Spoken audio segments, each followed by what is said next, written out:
Welcome to the Small Business Made Simple podcast, brought to you by socialmediaandmarketing.com.au. Being in business is never easy, but it can be simple, or at least simpler.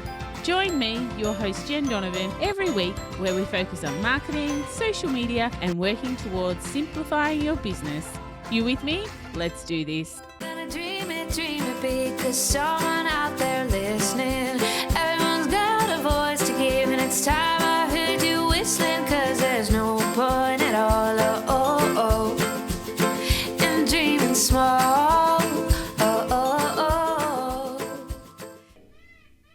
Why, hey there, my fabulous listener. Welcome to episode 168 of the Small Business Made Simple podcast. Thank you, as always, for lending me your ears today. I know you have lots of choices out there, and I really do appreciate you making me one of them.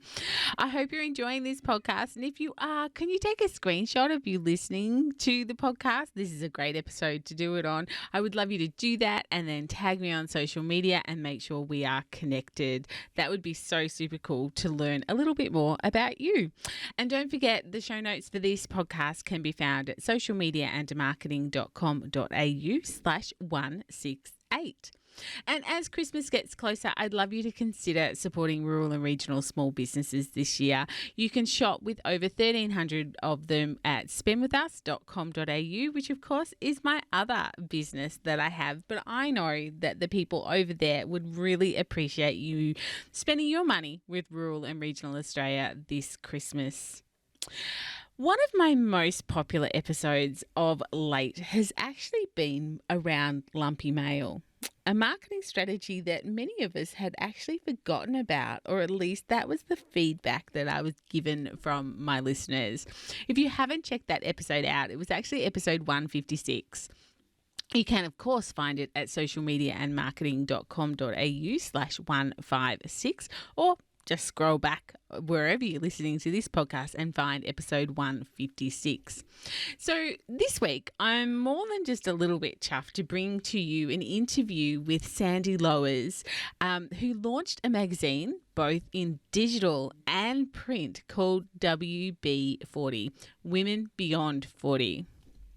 We get so caught up in digital marketing strategies that we forget to look outside the box. And I put my hand up for that as well. Like, sometimes we are so digital focused, we forget about all the other marketing avenues and tactics and strategies that are available to us.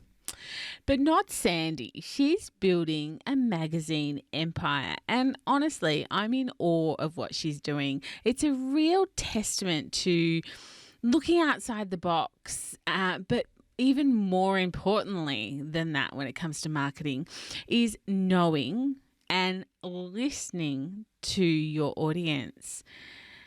You know, that's what she's done. She's got to know her audience. She's listened to them, which has made her create or go and create a magazine, both in print and digital. So I guess the question for you is, before even we hear from Sandy, is the way you are marketing really the way that your audience wants you to turn up for them? That alone is a question that you should be pondering as you make plans for your business strategies. And I think it's such an important question that we perhaps don't think about. We, again, get in the rut of doing the same thing. What is it? The definition of insanity is doing the same thing over and over again and expecting a different result. Is that what your marketing strategy looks like? Anyway, this interview is about Sandy and about doing print magazines as well as digital magazines. Look, Sandy is amazing. She's always been a creative soul. She's a mum and she's a career girl with an enormous rap sheet of achievements that she's done throughout her very short time. I can't wait for you to hear her story and hear what she's done and why. And perhaps if you really listen carefully, you can hear all the lessons on how you can actually implement some of this into your business to make it bigger and better just by listening to this interview. Look, I was just blown away at the gold in this interview. Yes, it's about magazines. Yes, it's about women beyond 40, but it's so much more than that if you put on your marketing hat and have a listen. So won't hold you up any longer. Here's Sandy. Enjoy. Sandy, welcome to the podcast. Thank you so much, Jen. I am so excited. I've been really looking forward to this. Me too, because we had a chat and no one even probably knows much about you just yet because you haven't introduced yourself, but we had a chat on your podcast, episode 50, I think it was, wasn't it? In the That's Good Girl correct. Confessional. So if you haven't listened to that one, you can hear Sandy and I chatting again over there. But Sandy, for my beautiful audience who doesn't know who you are and what you do, can you just tell us a little bit about yourself? Absolutely. Thanks, Jen. I'm Sandy Lowries, and I am the creative director and founder of WB40, which stands for Women Beyond 40. And we are a magazine and a website for women who are 40, 50, 60 and beyond. And of course, we have a dedicated podcast, which is called The Good Girl Confessional, because we are anything but good girls. We don't believe women should be in the corner. No one puts baby in the corner, right? And we share the incredible hard-won wisdom of brilliant women on our podcast, some who are really, really well known and some that are not, but absolutely should be. And as you were just saying, you have been a beautiful special guest on our podcast. So it's great to be back here talking to you. Yeah, so good. So, Sandy, one of the reasons why I wanted you to come on and have a bit of a chat to my audience is because you are the founder and creator of WB40, which is an online magazine, which is actually going into print as well. Yep. Because I like to talk marketing, but this is a different type of marketing. I don't have an online magazine. I don't have a print magazine. So I wanted to hear some pros and cons and your journey to get there, because, you know, I guess a lot of people would say print is dead, but I think you and I are noticing a real movement there that it's not. So can you tell us the inspiration, first of all, I guess, for doing a magazine in the first place? Like, where has that come from in your journey to where you are now? Yeah, it's been a hell of a journey. As a writer, I think for me, I was getting really, really frustrated that women over the age of 40, 50 are actually perceived very differently in the media, and that our value, according to mainstream media and society, seems to go down as soon as you hit that magic number, which is absolutely ridiculous, because so many women that I am surrounded by who are in that age demographic, and younger women who, you know, in their 30s but heading to 40, who are remarkable and still are creating extraordinary businesses, doing brilliant things out in the world. I just got really frustrated with the bullshit narrative around that. I hope I can say that. Yep.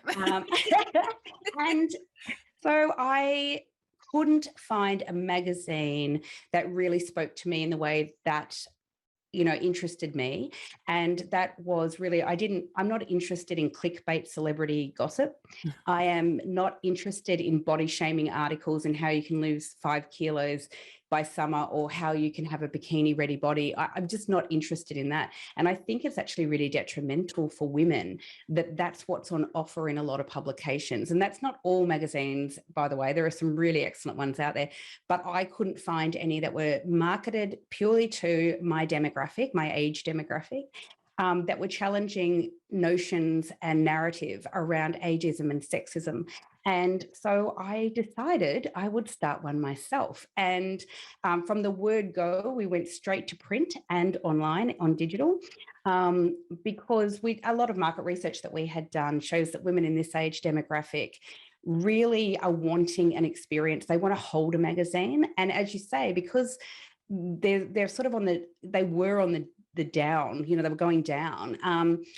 I think people got really sick and tired of some of the mainstream media as well. But what we're finding is the women that buy our magazine and our beautiful readers are so excited to have it in their hand. It's a beautifully curated magazine. It is written by women, specifically for women. There is no, as I said, there's no celebrity, clickbait, bullshit and gossip, and no body shaming. And we are massively inclusive, and we embrace diversity. It's kind of written into our DNA. And that was really important to me as well, because I found that we didn't want tokenism. And, you know, we've got some beautiful writers and readers who are disabled, proud disabled women, proud Indigenous women, women from all different backgrounds, women doing incredible things that, you know, we're not seeing that reflected back in a lot of mainstream media. And that's what we've set out to do. And I think we've just launched issue 6, and it was bi-monthly. It's going quarterly next year. But it's really resonated with so many people, and brilliant people who have picked it up, read it, and are thrilled with it, including, you know, people like Tara Moss. And, you know, I think it's been lacking. It's something that was really lacking for women in our age demographic. Because we kind of grew up reading Dolly, Cosmo, all those magazines have gone. And to be totally honest, I didn't really realize they'd all gone until a few years ago when I went, you know, I had a news agent's custard client actually, and I was just browsing. So all those things went. And so that's why I guess we have this perception that print was dying, because all the things that we grew up with have gone. And I can see that's why we are perhaps the generation as well that love that sort of thing. You know, I was saying to you off air before, I love nothing more than on a Saturday afternoon grabbing a magazine and sitting out on my front porch with a cup of tea and, you know, doing some reading, or really just looking at pictures. Let's be honest. Sometimes if I haven't got my reading glasses with me, then I'm just about shot. But anyway, but yeah, I love that. And I love the tactileness of it. And I wonder, you know, whether some of these magazines just didn't have the foresight to go both digital and print, because that you're serving both people. Like, you know, I know it's focused, you know, women beyond 40, WB 40, but really it really is for anyone to have a bit of a read, because the articles are so diverse, like you were saying. Absolutely true. And some of our beautiful readers are women in their 30s.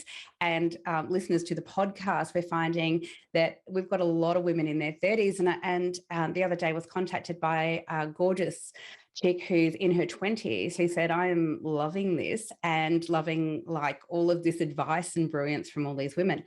I think that's a really big point. Although we market it for this demographic that seems to have been overlooked, if you like, in mainstream media, really we are all about women and helping women to rise. And so regardless of your age, as you say, there's so much wisdom in these articles and it's brilliant. But when you are a woman who gets to your 40s and 50s, you know, we tackle subjects that are quite often called taboo by mainstream media, and we don't really understand the concept of taboo. So we are dealing with sexuality, and sex, you know, beyond menopause. And we're talking about perimenopause and menopause and health issues, divorce, whatever it may be, things that genuinely impact women in this age demographic. And I think that that's really important. You know, we live in a sandwich generation. We are women who are juggling elderly parents often, as well as teenage children who are graduating from high school, and you're entering a whole different phase of your life. And I think those are the things that need to be talked about. Yeah, I remember Katrina Mercado, who has Marketing for Mums, when she was on my podcast talking about the women in their 40s and 50s and how much power they have, but we're not marketed to as though we have power. Like I look at my life and, you know, I have some control over my elderly parents and their spending and things like that. And then I have some control over my children that are very young adults. The same thing. So I've got a lot of power in the marketplace, but I'm not marketed to as the power of marketplace, which is, you know, so if anyone's listening and you've got, you know, marketing power out there, you know, it's quite the open gap for anyone that can get that formula right. So how has the platform been perceived? Like, how have you found the reception to what you're doing? The good, the bad, the excellent, and maybe, I don't know, has there been any negativity? Do you know, at this stage, we've not received very much negativity at all. And it's been overwhelmingly positive. I think what's really beautiful is that some of the guests who come on the podcast are like, I didn't know about this platform, have then gone and looked at the platform. They're reading the magazine, they're all of it. And they're putting the word out there for us as well, which is brilliant because they feel seen. I think one of the most beautiful parts about WB40 is that women are reading it and actually some of the beautiful feedback. We get letters, we have a Dear WB40 section, and we print those letters because it's just beautiful. But they're actually seeing themselves reflected back in the pages of this magazine or on the podcast or on the website. And I think that's so important because there's a lot of tokenism that goes on out there in mainstream media, whereas we just want women to just be who they are and share their stories. And I think that that's massively important. I love, though, that you mentioned, Dolly, Cosmo magazines, because we had a beautiful reader very early on who basically said, Susan Jarvis, actually, and she's been on our podcast and has now written for the mag. But Susan actually said, she wrote us this beautiful letter and actually said, email, I grew up reading all of these things, and this is the punchy, edgier version, grown up version of those magazines. And I think that's true. And I think we just really cut out all the crap and went, what do women really want to talk about? And what do they want to read? And what do they want to know? Yeah. So I guess looking at it from a marketing strategy point of view, why a magazine? Why not an online blog that, is probably a lot more trendy, would certainly be looking at like a different type of business model? Why a digital magazine? And then why did you go print? So we went print and digital immediately from the word go. But it's really interesting that you say that, because the Good Girl Confessional, which is the name of our podcast, actually started out as a blog, which I started, and it was an award-nominated blog back in 2013. And I wrote for women over the age of 40. That was quite forward thinking back in 2013 to do a blog. So okay. Yep. And gathered a gorgeous, loyal following of women, because I was talking about sex, dating, relationships over the age of 40 when I found myself suddenly divorced at 41. And, I think I started the blog when I was 43 and kept it going. It was great. And, it got listed in Elle magazine. Elle India listed it as one of the 5 top confessional blogs for everyone to read. Wow. And it was kind of a very dynamic thing. I don't think not many people were doing it back then. And I was pretty raw and I was very honest, and I didn't, skirt around the edges. I think what's really funny is when people go, what's trendy now? I guess in some ways I was part of that pioneering group who was already doing that. I see there are Facebook groups now. One is called Bad Dates of Melbourne, and she's basically talking about all of the bad dates and getting people to write in. We were already doing that back in 2013. And what was really fascinating back then was there were women contacting me saying, I thought I was the only one. I didn't know anybody else was actually out there on dating sites in their 40s. It was kind of fairly new too. Dating sites were fairly new. So it was pretty, and at times controversial, because I will say I wrote posts that, mentioned a whole lot of things. And I was shut down by Facebook probably about 5 times for mentioning the word vagina. And that's how archaic things were back then. Things are sort of improving now, but women can still get their pages shut down over crazy stuff. And so for me, it just kind of evolved, over time. What I found was, instead of me writing about dating and relationships, and I was in a relationship, that it became more about women's issues and women's issues over the age of 40. And then I had guest bloggers come on and share their wisdom and talk about their stuff and their perceptions. And then from then, it just sort of grew up, and I knew I really wanted this platform. I always wanted to do a magazine. Yeah. And I knew that women in this demographic would embrace a magazine, and they were kind of, a lot of them were like, yeah, I love the idea of it, but I hate reading digital, which is fine. And so we put the word out quite early on. I talked to a lot of women, and came back that, yeah, they were fascinated. They really wanted a magazine and would buy a magazine if it contained all the stuff they wanted it to contain and not have to read all the crap in between. And so we're very careful about who advertises in the magazine as well. They have to be businesses that kind of align with our values as well, that we wouldn't have anybody, I wouldn't want to align myself with a business that was synonymous with, say, sexism, or, making women feel bad about their bodies, their lives, themselves. So it's been a really interesting journey, but she basically, and I say she, I call the Good Girl Confessional a she, she's definitely female. basically evolved into a blog, into a podcast. And because by then I really was more interested in the stories of other women, my story's been told. I wanted to hear the stories of other women, and I wanted to know what they were doing out in the world and why a lot of these fascinating women that I was hearing about, people were, word of mouth, why weren't they getting any attention out there in mainstream media? And so as part of the platform, we launched the Good Girl Confessional podcast first. And then during the middle of the pandemic, when we realized there were a lot of female writers and creatives out there who were hit so hard during the pandemic, we actually brought the launch of the magazine forward and did it last year so that we could create paid opportunities for some amazing female writers.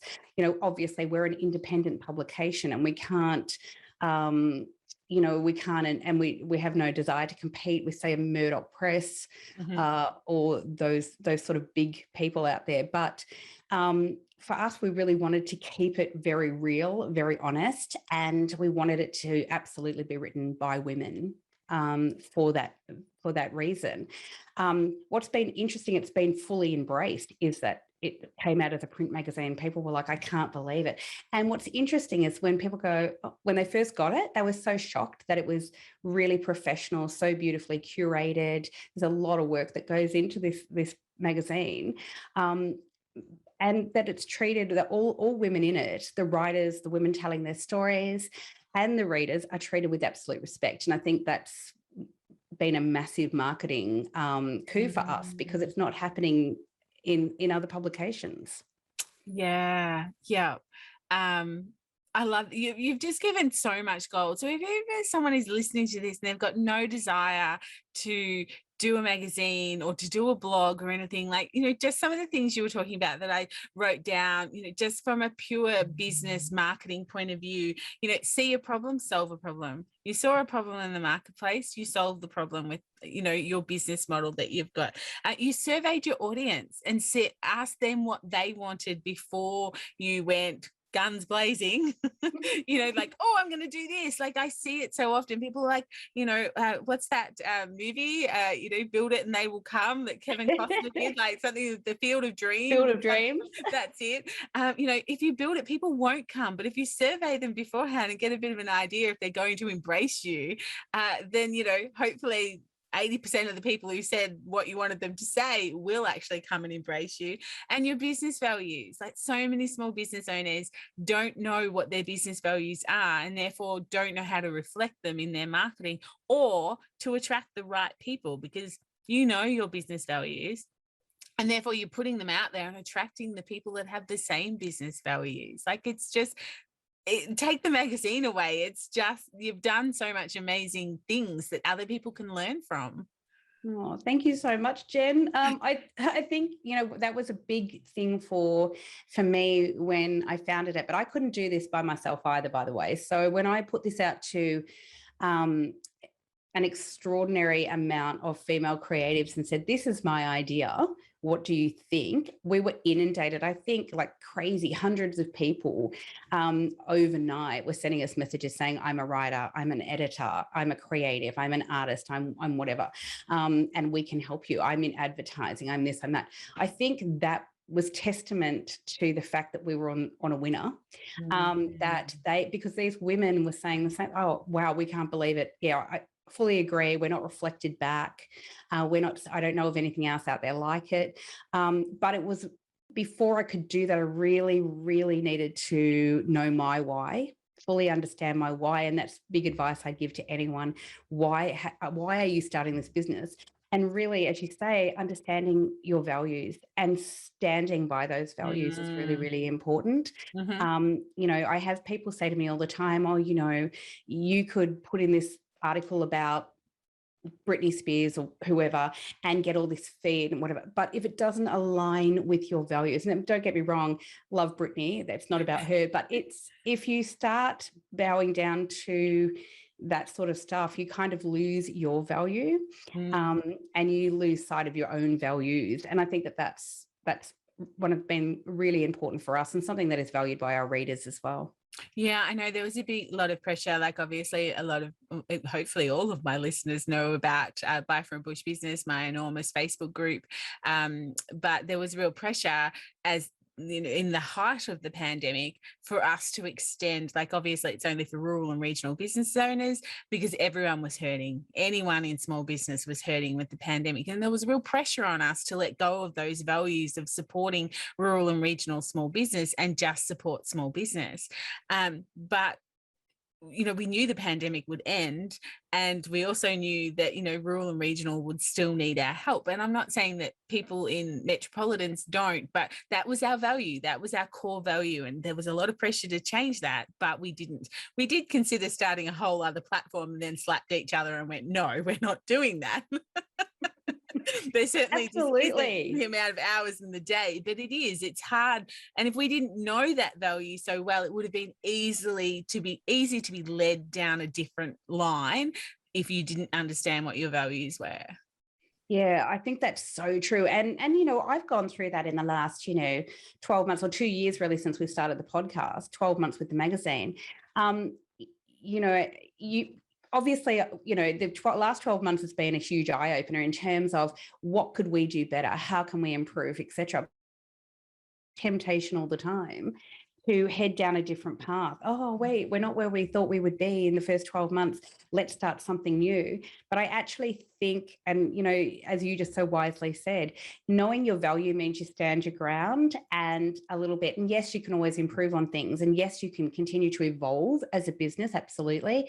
But I think if I went down a whole other path that didn't align with this value set, I'd be doing myself a huge disservice. And I think I'd be doing the brand and our readers, more importantly, a huge disservice. Yeah, which is a great segue into my last question of what's next? What do you see in 2022 for WB40 and the Good Confessional podcast? Like, what's next with those? Well, hopefully we get a little bit of a break over Christmas. Who knows? Because I was just talking about that before. Being anybody in a business will know that you work all the time. Mm-hmm. But I think for us next year, we're absolutely looking to expand into different avenues, some of it that I can't really talk about right now, but we're hugely excited. But I will say that there is going to be WB40 merchandise launched. That's exciting. And because really we're feminists who really are huge on helping other women to rise. And so we want to help people to be inspired. So our merchandise really will be inspiring, I hope. And we'll keep expanding. So next year, the magazine is going from a bi-monthly publication to a quarterly publication, but a much bigger offering. And I think that's something that's really was trial and error for us. People are mad for the bi-monthly magazine, but it's an incredible ask for a very, very tiny team to put together a very professional magazine in that short amount of space. And I think had it just been digital, that might have been doable. But I think because we get it to print and a whole lot more goes into a print magazine, which people probably in the background have no idea about, which is more than fair enough. Colour, paper, all of it. And we are really mindful about environmental issues. And so the paper that we use, for example, is really important to us. The printer that we use is really important to us. And, making sure that the colours are right and the images that we use in that magazine are massively important to us. Because we want women to feel empowered and okay, and we want them to see themselves reflected back. So there's a lot of work that goes into it. So next year, we're very excited that it will be a quarterly publication. This year, we took on an incredible social media manager, Debbie, I'll give a shout out to her, who's fabulous. She's brilliant. And what's been really great about that is one of our regular writers is Nikki Hind, and Debbie Larson, who is our social media manager, are both visually impaired people. And what they bring to this publication is fantastic in terms of their input into inclusivity. For the for people who are disabled. And I think that that's massively important. So we brought Nikki on board really early for that reason. And she's just a wealth of knowledge and she's so great. So next year, we want to expand on that as well and have more articles every quarter. So a much bigger magazine. And so there you go. I think that's really interesting when everyone goes, oh, print is dead. And I'm going, well, our magazine's getting bigger. Because that's what our readership wants. And I think, as you said, from a marketing point of view, there's huge, it's a huge area that is overlooked. Women in their 40s and 50s also have disposable income a lot of the time, and we're being overlooked in terms of marketing. So next year, we're going out there even further from a business point of view, looking for more advertisers, regular advertisers in our magazine who align with our values and who are doing great things out there. One of the big things that we do is we give free advertising space and editorial to non-profits and organisations out there who are supporting women. So in this latest edition of the magazine, for example, we've given free ad space to Share the Dignity for their It's in the Bag campaign. Those things are really important. And we've done that for Love Your Sister and a number of people who've come on board. And we're so happy to partner with them and give them that support because it is really important. And, much like yourself, Spend With Us, supporting businesses in the bush has been really important as well. Especially during the bushfires and then the pandemic is massive. And so we've been really proud to be able to support that. So next year we'll be looking at that on a regular basis and who we can support. And I'm super excited. Yeah, so good, so good. So anyone who's listening who wants to buy a subscription for themselves or a present coming into Christmas could be a really great subscription to buy your female friend or wife or whoever you might have. Where's the best place for them to find out more about the podcast, but also the magazine? You can find out all about it at wb40.com. And just go into our shop there and you'll see the magazine. You can buy it in print or digital versions. And yes, you can buy subscriptions or single copies. And I think it's a beautiful Christmas gift and we're getting a lot of people buying for friends, mums, sisters, girlfriends. It's great. Yeah, that sounds beautiful. Thank you so much for coming on and sharing your wisdom. I've loved hearing more about your journey to the magazine, but I just love the idea that you're thinking outside the box and giving your audience what they want. So many congratulations for doing that, but also thank you for coming on the podcast. It's been a blast. Thank you so much, Jen. It's my absolute pleasure. I'm super excited. Thank you for having me. Pleasure. See ya. Bye. I really hope you enjoyed that chat with Sandy. Again, I love any business owner who knows their audience so well that they can make such just strategic marketing steps to build their business because they listen to their audience, because they know who their audience is. Again, there's a lesson in that for all of us. Issue 6 of WB40 is now available, so go and head to wb40.com and purchase it. Support another small business owner who's really changing the world for the better. Oh, and in case you're interested as well, I was on Sandy's podcast not so long ago. Her podcast is called The Good Girl Confessional, and I got to be episode 50, which I felt a little bit special about. So you can find that in any of your podcast apps, but of course you can find the link to it in the show notes, which are at socialmediamarketing.com.au/168. But that is it for episode 168. I'd love you to come and join the conversation in the Like-Minded Business Owners group and let me know how much you enjoyed this interview with Sandy. And I'm pretty sure Sandy's in the group as well, so tag her and let her know how much you loved her story. Otherwise, I'll see you next week for episode 169. But in the meantime, let's make sure we are connected on social. You'll find me on Instagram at Jen Donovan, Facebook at Social Media and Marketing Australia. Of course, you'll find me over on LinkedIn, which is one of the places I like to hang out the most. Of course, at Jen Donovan over there. But whatever you do, remember, my small business peeps, as my opening song says, there is no point in dreaming small. No time like the present. Tell it like you feel it, say it proud, be true, and let us see you for the star that you are. No point in dreaming small. I would like to acknowledge the traditional custodians of the land, the Yorta Yorta people, on which I record this podcast and conduct my business today, and pay my respects to their elders, past and present. I extend this respect to the Aboriginal and Torres Strait Islander people here with us today as well.